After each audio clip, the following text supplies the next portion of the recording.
Welcome to Living in BC with Heidi and Dave from Nash Real Estate. Today we're going to talk about generating revenue in the home that you live in. So today we're going to talk about different ways that you can generate revenue in your home to help pay your mortgage, to cover costs as we live in an increasingly expensive economy and owning a home is becoming more and more expensive. The one that you're probably most commonly used to hearing about or know people that have is basement suites. And we have experience in basement suites, so we'll talk about that. Another option that is right now kind of under fire, but still works and is a great way to generate revenue is running an Airbnb from your home. So I mentioned a minute ago that there's been a lot of discussion about Airbnb right now, especially in BC, and what's allowed and what isn't allowed. Some people are under the perception that Airbnb is not allowed anymore, and that's simply not the case. For a list of the new rules and regulations, reach out. We'll be happy to share that with you. We're not going to go through all of that today, but some of the really quick Coles notes about how Airbnb regulations work. If you live in a city that has more than 10,000 residents in it, then your Airbnb has to be in your primary residence. So in the past, especially towns like Kelowna and some of the big, more resort type towns that have more than 10,000 people, there was a lot of people buying condos, homes, townhouses, and just holding them as investment properties for the purpose of Airbnb. So those regulations have changed. What we're going to talk about today is running an Airbnb from your current residence and in your primary residence, how that can work. So why don't you tell them a little bit about what we have? Yeah, so we have a basement suite that actually we don't utilize whatsoever, like as a basement suite. Right. It's renovated. It is beautiful. We actually joke that it's probably the nicer part of the house that like nobody goes downstairs and like uses. But it's like full kitchen, everything. It's gorgeous. Laundry. Yeah, 2-bedroom. it's gorgeous. Yeah. So it was like, I don't know, at some point it kind of arose and we were talking about it, like, should we kind of think about renting the suite? And then Dave had actually gone to, it was a talk, right? It was actually just at one of our office meetings. Yeah, where someone had come in and like talked about Airbnb and about, it was actually with like the pipeline. There was a lot of workers out here and they were looking for more like an Airbnb versus like a rental of a basement suite. And it was really good money and it just kind of made sense. And Dave kind of like walked me through why we would kind of more consider that versus at the time, like renting the basement suite. I didn't want to lose this suite altogether as like all the time. So we do have like a pool and stuff like that. And that's the bathroom where like generally I'll send people in to use, or like we have people over, the kids like sometimes play ping pong or they have like games and stuff down there. So it was something where I was like, I want to decide when it gets used and like when it doesn't. Yeah.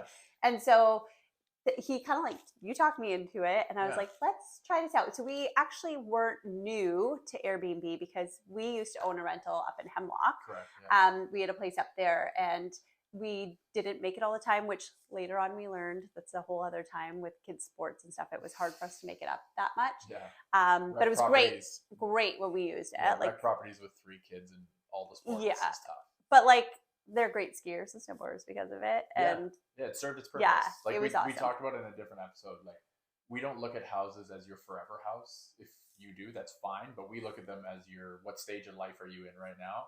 And that Hemlock properity was definitely that for us. It was it served its purpose for a stage when our kids were young and we wanted they couldn't, I'm gonna go into this, which I don't want to go too much off topic, but like our kids when we bought it didn't know how to ski or snowboard and they were really young, and so it's not like I'm gonna go up for 2 hours and put them in ski school and then I've got to kill a couple of hours because that's not a day for us to go out and venture on the hill.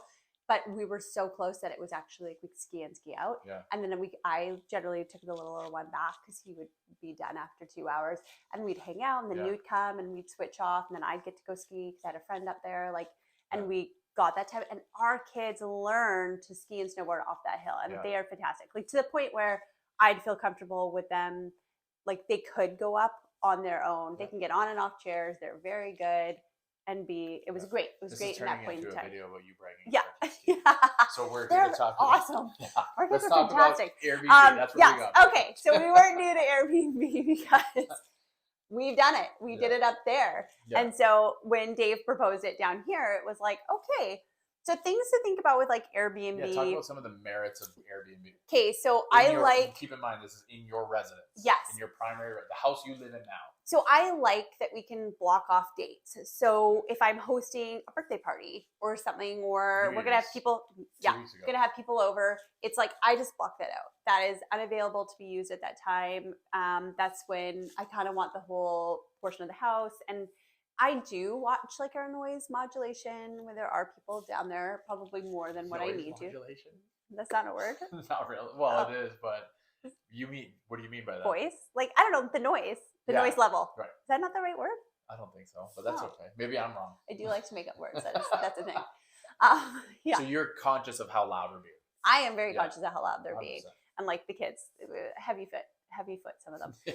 But yeah, so I just like to like then have the peace and quiet of like not having to worry about things like that. Yeah.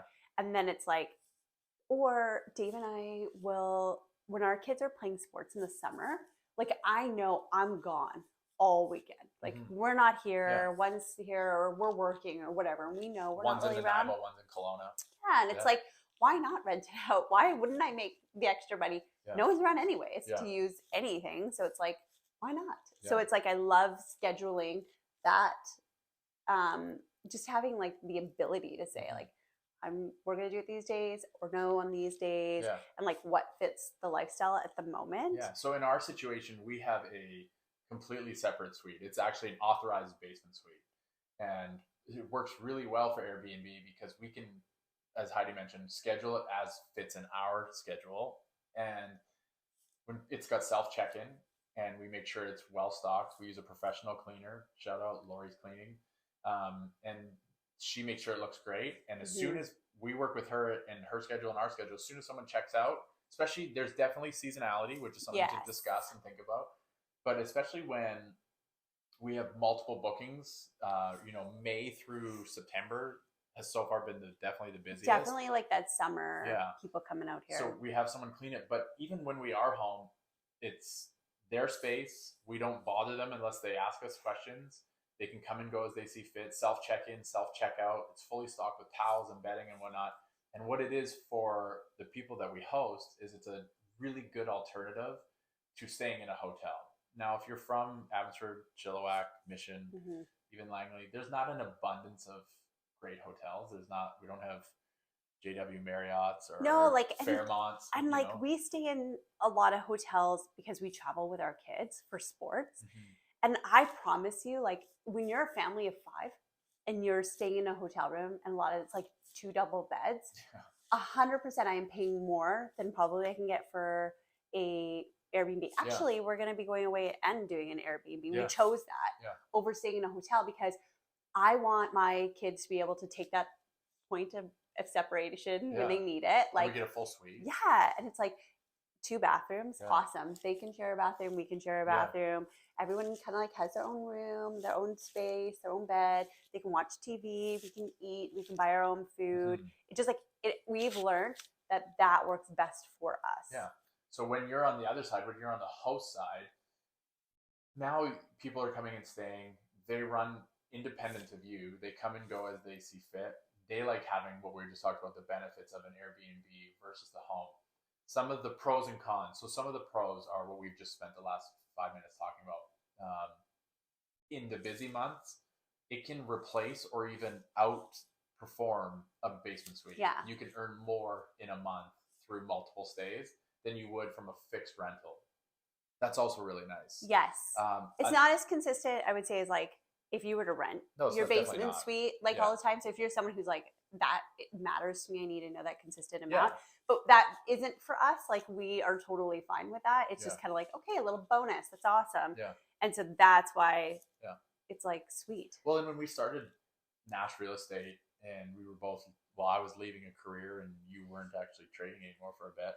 When we started, we considered going back to a rental model because of the consistency, knowing each month you're going to have a consistent set amount. And that's there's a huge draw to that. So we'll talk about the benefit of basement suites over Airbnb as well. Some of the things, another thing I really like is I like that all of the booking, all of the management and whatnot is done through Airbnb. Yeah. All of the communication is done through Airbnb. Insurance is provided by Airbnb. We do cover other insurance as well, which we would recommend, but talk to an insurance broker about that, whoever provides your home insurance. So we go out of our way to make sure that we're very insured, but also they're not here all the time. So with a tenant, they move in, which is great. Like if that's what you need, that's great. And we've had basement suites in the past. Yes. But they're always there. Even if they're not there, their stuff is always there. That's no longer your space. That's now their space for all intents and purposes. That's intents and purposes, pardon me. That's their space now. Yeah. It happens to be in your house, but by the tenancy act and by the agreement you have, that's their place, and you don't enter it. You don't go in there, and we didn't want to lose that. So for us, that was also a pro. And then also avoiding the tenancy agreement and just not having to navigate all of there's a lot of intricacies to the BC Tenants Act and the tenancy agreement and rules that you need to follow to make sure that you're being a good landlord, like to make sure that you're doing it properly. And so like things that we've learned with Airbnb that like we'll kind of share is a welcome basket. So we make sure we do that. So in our welcome basket, we have like bottles of water. I put some like oatmeal. I definitely have coffee out for them. Protein bars, some chips and stuff like that. And then we always have extra sets of everything. So we put out like your towels and stuff like that, but we have a full other stock set that is stashed away so that when we do the changeover, like when Lori comes to do that, she literally can just go and grab a new set of everything else. We leave like detergent, so I always make sure that we have that. Your shampoos, your conditioners, your soaps. We always have extra abundance of that. Paper towel, toilet paper, so that be able to restock and fill. So that's, and then like spend the money to make the area nice. Like I love the furniture down there. Like I would use it upstairs. I like it when we go downstairs. You like that couch better, I think, than the main couch that we have and upstairs. And the TV. Our The TV is nicer. Is better than our main TV. Yeah, and the beds. And spend the money on the beds to have comfortable beds, like your mattresses. How many comments have we had about how good the beds are? So like the main bed, we have a king down there, and we did like a foam topper also on top, and we get nonstop great reviews about it, about how comfortable that is. But it's like, why not? If you're going to be somewhere for 2 nights, why not have it be super comfortable that people are? So you do kind of do that cost kind of up front. Like I went to IKEA and we like bought all new cutlery, all new plates, mixing bowls, measuring cups. And you kind of have to fork that out at the beginning to furnish everything that they would need. And I'm not saying times don't come where it's like someone will say, hey, do you have this down there? And I'm thinking, no, I don't, but man, I should add that. Like I just kind of make a little note, like I should add that down there. So someone doesn't have to ask me about that next time. But we do have like, we spent the time to create something where we feel everything's there for them, and it's nice. We did professional photography. Yes, we did. To get that, make sure that it looks unreal in the photos, because someone is getting, and we've spoke about this in other videos, this is their first impression is when they click into Airbnb. And Airbnb is competitive. There are other places available around. So your pricing is really important when you're deciding your pricing. Do your research and see what other people are charging and see what value you provide compared to other available listings. And then make sure even if you do them yourselves with iPhone 13, 14, 15, you can take phenomenal photos and video nowadays. So take the time. We have an in our welcome packages, like a brochure on how things work, and if you have any questions, and local good restaurant recommendations, and where the rec centers are nearby. Heidi took the time to actually reach out to local organizations and ones on the island and in Okanagan. Like, please let your families know that if they're coming down to Abbotsford for a baseball tournament or a hockey tournament, that we have a great place to stay, and they don't have to stay in one of the local motels or hotels. So that was a good addition, and that's brought us clients as well. for us, in summary, like Airbnb has been a really great experience. They're a great company to work with. There are changing regulations, so like this video is shot in January 2024. Always be looking at what the local regulations are, and with some of the fine systems that are coming in, you're going to want to make sure that you're following the rules. But if you follow the rules, you provide a great place, and you stay on top of the cleaning and making sure it looks great, it should be busy. Yes. And that's, for us, it's been a great alternative. Yes. And like, I will comment that not everything's perfect. So like, we have had stays where it was like, that wasn't a perfect stay, or, you know, we on didn't our love end that. or the client's end. Yeah. So like, what we kind of learned was we don't love last minute booking. For whatever reason, I don't know. It just, the couple of issues we've had has always been that they last booked the minute. day before or the day of. Yeah. And so it's like, I don't know why, but it just, we kind of decided like, okay, like, that's definitely for whatever, we're not interested in that. The other thing is like, I do go down, so after someone stayed, and actually look at like things like, I keep a touch up can of like the paint and stuff like that. Like, we do have darts and things downstairs, and so I do sometimes find holes in the walls that I'll like touch up, but it's about keeping consistent and on top of those things so that it doesn't get carried away, and all of a sudden one day you walk down there and you're like, whoa, what happened? So there are little things that you have to maintain. You have to keep kind of spending money. Like, I haven't had to yet, but mind you, like, look at your cups and your glasses. Like, they're starting to get like a stain to them, or any of them crack. Like, you are going to have to replace and spend a little bit of money. For sure. And so when you're considering Airbnb versus basement suite, what are some of the things, why would you rent your basement suite as opposed to Airbnb? Okay, so we have been lucky when we have rented basement suites. Generally, we've known the people. I would say not all the time, obviously. We got to know them after. Yeah, but that's kind of nice when you know who's staying down there. That's ideal, I don't know. I would say. Yeah, kind of gives you like that peace of mind. I know that they're going to respect the home like we respect the home, because if they're friends of ours, they just will do that. I don't know. That his part, I feel, is almost like a must. I feel like now, if I were to go back and rent it, I do like that it's consistent, because you always have the consistency of money. There is that part too where it's just like, it's out of sight, out of mind. Like, I can't use that space because it doesn't belong to us anymore. So there's that as well. I feel that in our past homes, kind of like the way that it was set up was really specific to a suite. So like, it didn't actually engage in any portion of our yard or anything. So it's never like we felt without, or like that we need it. And I don't think even on the house on that hill, like, we would ever have used the space at the time. Like, it just made a lot of sense to be rented. That was supposed to be a suite. Yeah. So like, when you are, if you can't afford suites, basement suites specifically, if you are struggling to get kind of like at that price point of like moving into a house, or you're like, I really like this house, but it's like super expensive, you can use that income that suite can produce to help you qualify. So that's huge. Sorry, just to be clear, with specific lenders. Some lenders won't allow you, and that's where we always recommend working with a mortgage broker or your bank. We strongly recommend mortgage brokers. We feel like that's what they do. They do shop the best price. Yeah, and they'll find you, if they know that you need suite income to be included as part of your income to qualify, then the brokers will work with the specific lenders that do allow for that, because they don't all allow for that. So that's like a bonus, right? So if you're like struggling to qualify or meet those numbers, but having the suite rented permanently, where you say every single month it gets to count as your income, and that's super helpful.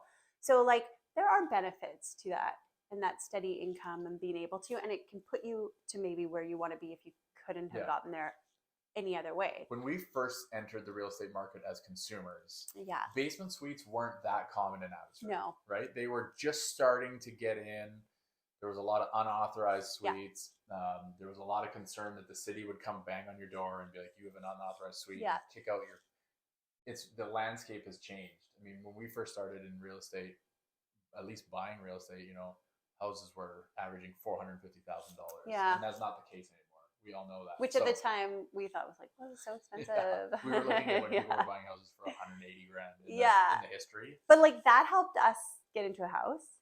So I don't know that we would have bought a house, if they didn't have basement suites. And we love or suitable. Yeah. So we always like when we look at homes, even to this day, like because I'm obviously we're on the market all the time, like looking.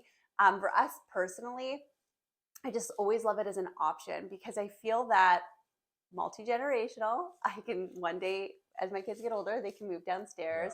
But also like if a family member needed, they could move in with us and stuff like that. But I just love the option that we can decide if we want that extra money in hand. And it's not an option if we buy that doesn't have that. When you are buying, this is going off on a little bit of a tangent, but we just sold a house last weekend. Yes. That was not suitable. And it posed a challenge for our sellers because immediately, based on this house was beautiful, 4.5 years old, 5 years old now.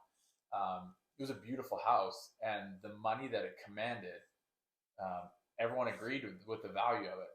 Unfortunately, a lot of the people that were looking at it couldn't afford it without a basement suite. Yeah. And so even if you're looking at a home and you don't need the suite and you don't even need Airbnb, kind of going against everything we're talking about, but you find a place that is suitable or has a suite that you're going to decommission and use as part of your house, we would strongly recommend that because at least when you go to resell, there's a whole nother layer of buyers that can now come look at your place. Where if it's not suitable, those people are alienated and it's a smaller group of people looking to buy your place. Like sometimes like if you're like, I have to have a suite, like that's a requirement for me to get my mortgage and like to have that extra help. So when realtors go in and we're searching, we'll put in there 2 kitchens. Yeah. So if it has that, you kind of now doubled your market as to like who that's available for. A house at like 1.5 without a suite, this is what I need to qualify. A house at 1.5 with a suite, here's what I need to qualify at. And it opens up a whole nother level. Yeah. So let's talk about a little bit more about basement suites versus Airbnb. So basement suites, as Heidi mentioned, are great when you're looking for consistent income from it.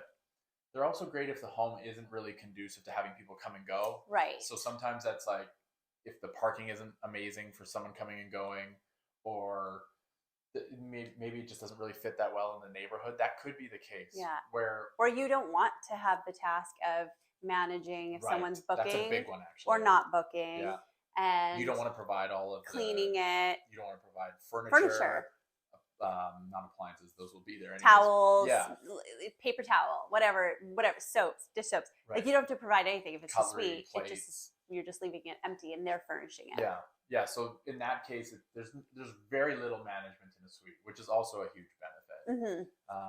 And when you go to list your house, a lot of times buyers will love if it's got a client in the basement. Sometimes, just to show you the other side, sometimes it's a bit of a deterrent. Depending on but what a lot paying. Of times people, if you have a really good, consistent tenant in the basement, the buyer coming in, they're looking at your house because it has a suite, and they'll love that you have a great tenant in there as well. Especially if they're like long term, and they know that they're gonna be there, and nothing's really changing. They just kind of, or it's a new ownership. Yeah, and one of the things I really like about having tenants in a basement suite is if you ever are gone for a little while, like say you're on vacation or you're just in and out all the time for sports, there is another set of eyes on the house. Yeah. So if something looks weird, if there's a weird car in the neighborhood, or if there's a leak comes up, or the heat's not working, or the power's out, or something like that, we've always had it where we have good communication with the tenant, and so now it's another set of eyes on your house, which maybe sounds like something small, but it's really nice to have in the times when the wind is 100 kilometers an hour and it's -10 outside. Yes. So